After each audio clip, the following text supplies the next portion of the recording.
Meski Netanyahu membantah melakukan pengusiran massal dan menyebut opsi keluar sebagai bentuk kebebasan warga Gaza, namun rencana jahat ini sudah direncanakan lama.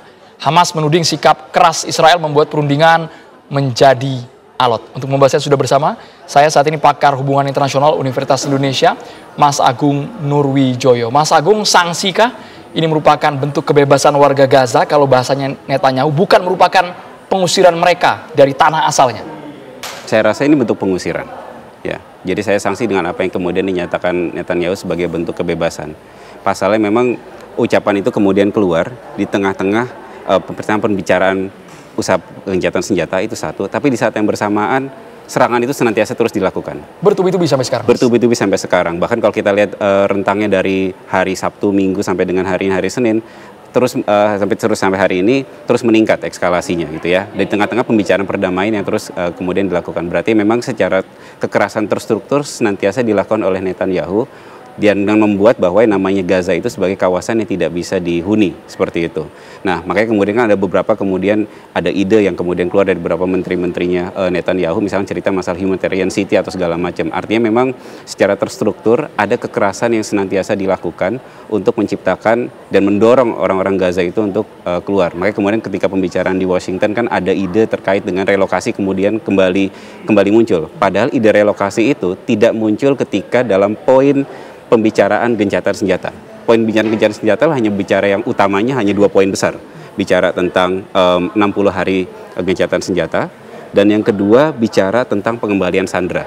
Baru kemudian nanti ada beberapa opsi yang kemudian ditawarkan oleh Hamas. Artinya dari 2 poin utama saja itu dia tidak berbicara tentang poin relokasi. Poin relokasi kemudian muncul ketika pembicaraan antara Netanyahu dengan Trump di Washington DC. Jadi nggak ada garansi sama sekali, apalagi ketika Hamas menyebut bahwa ini merupakan sikap keras dari Israel, sehingga poin-poin tersebut, proposal itu agak sulit untuk diwujudkan. Betul. Jadi memang poin besarnya adalah yang menjadi poin kesulitan dalam proses, saya sepakat sekali kalau dikatakan sebagai poin yang alot dalam proses negosiasi sekarang hari ini.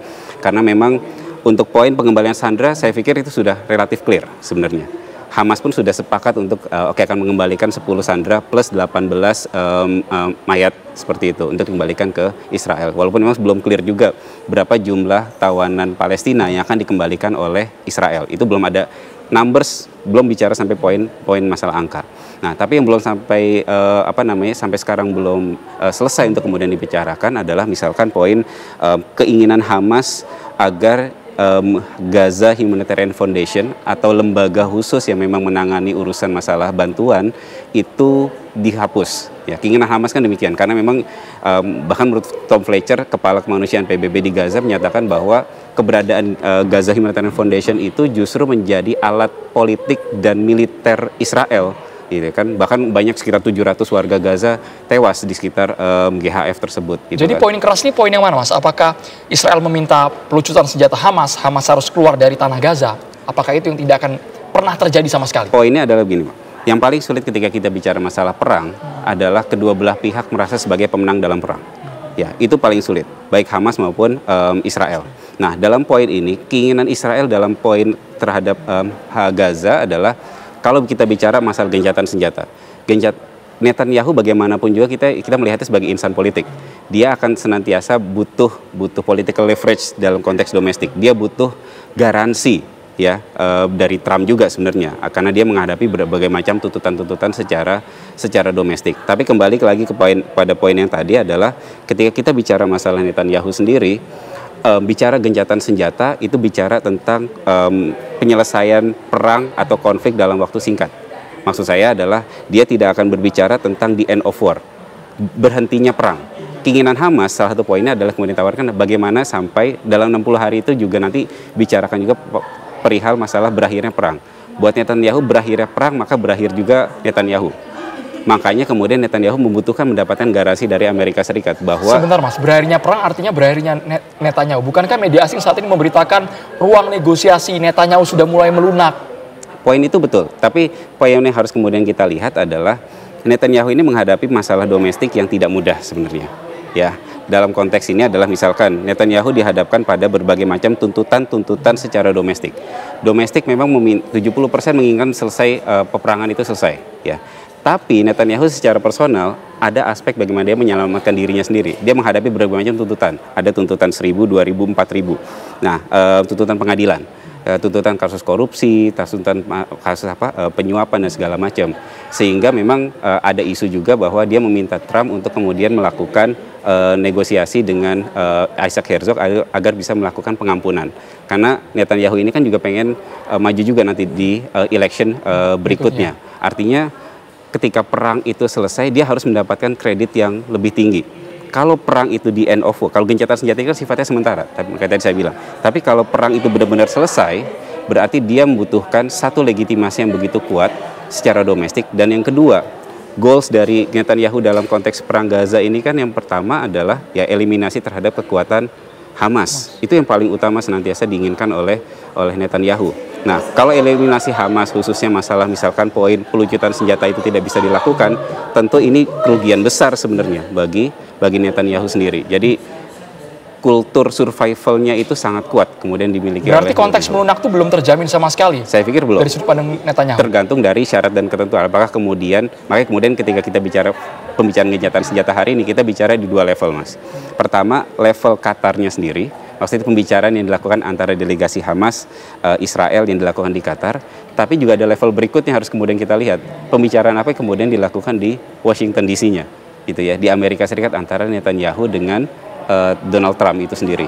Jadi dua hal itu sebenarnya akhirnya berkelindan, ya. Makanya kemudian kita lihat sekarang Alote ini juga Trump beberapa hari yang lalu mengatakan bahwa pekan depan akan ada gencatan senjata.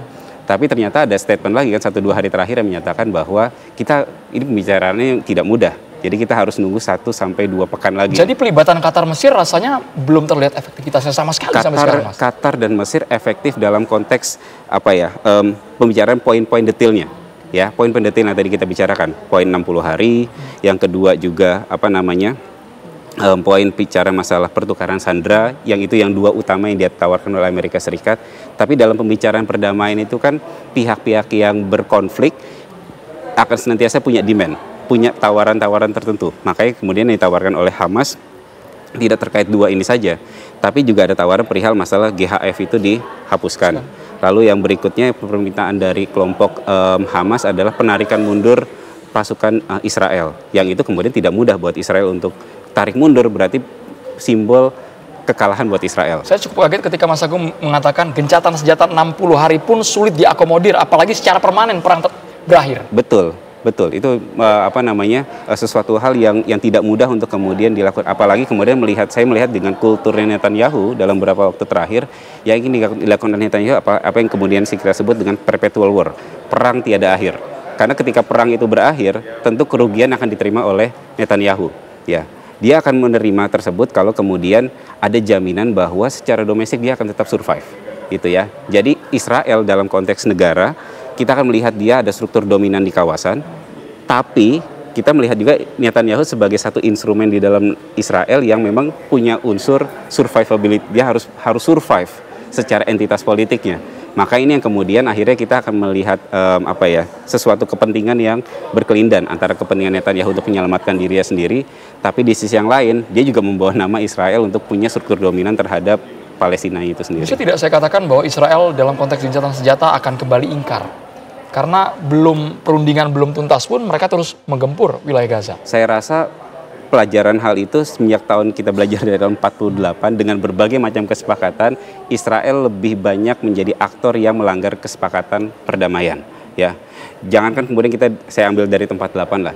Dalam konteks gencatan senjata, di selama 2023 sampai dengan 2025 kesepakatan sudah dilakukan setidaknya sudah 2 kali ya, sehingga saya di November 2023 10 hari yang melanggar adalah Israel duluan, di bulan Februari 2024 itu 2005 ya. Harusnya ini yang ketiga kalau jadi, Mas. Ketiga, betul. Nah, yang sebelumnya juga akhirnya kan gagal di bulan-bulan Maret.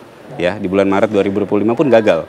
Ya kan, Israel juga melakukan pelanggaran, bahkan di bulan Mei-nya melakukan serangan yang sifatnya ekstensif sekali tuh untuk kemudian terhadap wilayah Gaza. Berarti kita juga kemudian melihat aktor ini juga aktor yang tidak bisa dipegang juga. Makanya kemudian catatan pentingnya sebenarnya ketika bicara masalah gencatan senjata adalah sampai sekarang mediator pun tidak pernah ada bentuk mekanisme dalam konteks pencegahan dari perangnya. Maksud saya adalah kalau kita melihat perang itu sebagai sebuah siklus, maka kemudian kita bisa sebenarnya aktor perdamaian, mediator bisa menilai kapan konflik itu akan kemudian naik, terekskalasi. Nah, usaha yang kemudian dilakukan adalah memitigasi. Maka kemudian ide yang senantiasa muncul tapi sering kali kemudian ditolak adalah misalnya ide terkait dengan peacekeeping operations. Tidak ada sistem yang membuat pihak-pihak itu mencegah untuk terjadinya konflik itu naik lagi. Ya, ketika ada perang, ya ibarat kata ada orang bertengkar 2 orang. Kita membutuhkan 1 orang yang benar-benar menjadi penengah. Penengah itu tidak hanya sekedar di meja perundingan, tapi penengah itu benar-benar ada pemain di lapangan. Buktinya Qatar Mesir tidak ada upaya itu sama sekali. Tidak ada upaya itu, tidak ada observer di lapangan. Paling sederhana observer. Ataupun kalau tidak observer, ada pasukan penjaga yang kemudian menjaga akhirnya biar kedua belah pihak ini bisa menahan diri, itu ya. Nah, sampai sekarang dalam konteks dari 2023 mau bicara perdamaian segala macam, tidak ada konteks-konteks tersebut.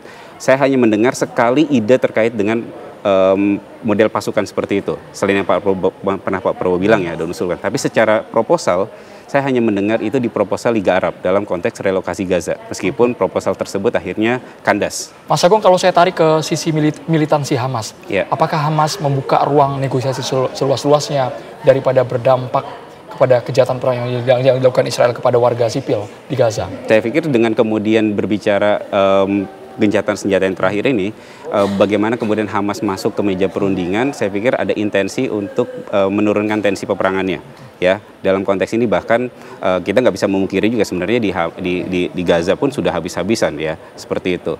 Nah, tapi dalam konteks ini sebenarnya akhirnya memang secara rasional ya opsi ini kemudian harus juga diambil oleh Hamas sebenarnya ya, untuk kemudian masuk meja perundingan, untuk kemudian menegosiasikan beberapa hal-hal tertentu. Tapi memang yang menarik adalah ya tadi Hamas menawarkan beberapa opsi tambahan yang itu sebenarnya opsi-opsi tambahan itu tidak diterima oleh pihak Israel. Maka itu kemudian akhirnya mencapai titik temunya menjadi sesuatu hal yang rumit sebenarnya. Maksud saya dari rekam jejak perang sebelumnya, apakah Hamas mau mengikuti apa yang diinginkan dalam proses gencatan senjata ini, dalam poin-poin proposal itu? Kalau kemudian poin-poin proposalnya menguntungkan, saya rasa itu ada poin untuk kemudian mau mengikuti apa yang disepakati ya sebelumnya, seperti itu. Nah, tapi memang menjadi poin yang sangat berat dalam konteks sekarang adalah permintaan Israel untuk melucuti senjata Hamas. Ya, saya pikir itu menjadi satu domain yang buat Hamas sangat berat untuk kemudian dilakukan. Bahkan kalau kemudian sampai ada mendorong Hamas itu keluar dari Gaza, tentu justru kerugian politik justru akan didapatkan oleh pihak Hamas sendiri, karena mereka sudah habis-habisan dalam berperang. Ketika di akhirnya adalah mereka harus keluar, tentu hal itu mungkin akan menjadi presiden buruk buat wajah Hamas di dalam Palestinanya itu sendiri. Mas Agung, apakah melihat ketika memang gencatan senjata sudah diketok, tetapi pelanggaran terhadap hasil perundingan terjadi di tengah jalan dilakukan oleh pihak Israel? Mungkinkah itu terjadi, Mas? Tentu itu hal yang dimungkinkan, karena tadi ya kalau kita melihat pola ekskalasi dan deeskalasi antara perang atau konflik antara Palestina dengan Israel, seringkali memang Israel menjadi aktor yang melanggar terlebih dahulu dalam konteks kesepakatan damainya gitu. Baik itu yang terjadi di Gaza maupun provokasi yang kemudian muncul di tepi barat gitu ya. Hamas beberapa kali kemudian merespon itu kan tidak melulu bicara tentang apa yang terjadi antara wilayah Gaza dengan wilayah Israel. Tapi bisa jadi apa yang dilakukan oleh Hamas itu ada sebagai bentuk respon apa yang terjadi di wilayah tepi barat. Misalkan bentuk provokasi terhadap red line dalam kasus Palestina-Israel. Dan luar biasanya Trump tutup mata dengan hal tersebut, Mas. Trump hanya, menurut saya dalam konteks ini, Palestina hanya menginginkan struktur ya dominasi ya sebenarnya di kawasan. Ya, poin bahwa Amerika sebagai aliansi abadi Israel itu betul. Ya, tapi di sisi yang lain, Trump ini juga aktor yang saya lihat dalam beberapa waktu terakhir, aktor yang sifatnya mencari keuntungan juga, mencari dominasi di kawasan. Apalagi dalam konteks struktur kawasan Timur Tengah sekarang, relatif sebenarnya kekuatan yang paling dominan adalah kekuatan eksternal ya, hanya Amerika Serikat. Kekuatan Cina, Rusia, dalam beberapa kasus terakhir, Iran, Houthi, kasus Palestina, indifference. Ya, mereka hanya terbatas, mereka hanya memberikan statement oke, tapi masuk terlalu jauh tidak. Ya, jadi itu yang kemudian sekarang kita lihat struktur dominan di kawasannya kemudian muncul dalam konteks Amerika Serikat. Terima kasih banyak pakar hubungan internasional Universitas Indonesia Mas Agung Nurijoyo sudah bergabung di Kabar Petang. Kita tunggu apakah gencatan senjata ini akan dilanggar oleh Israel atau memang betul-betul terwujud 60 hari. Terima kasih banyak Mas Agung. Sama-sama. Sudah bergabung. Terima kasih dengan Mas. kita.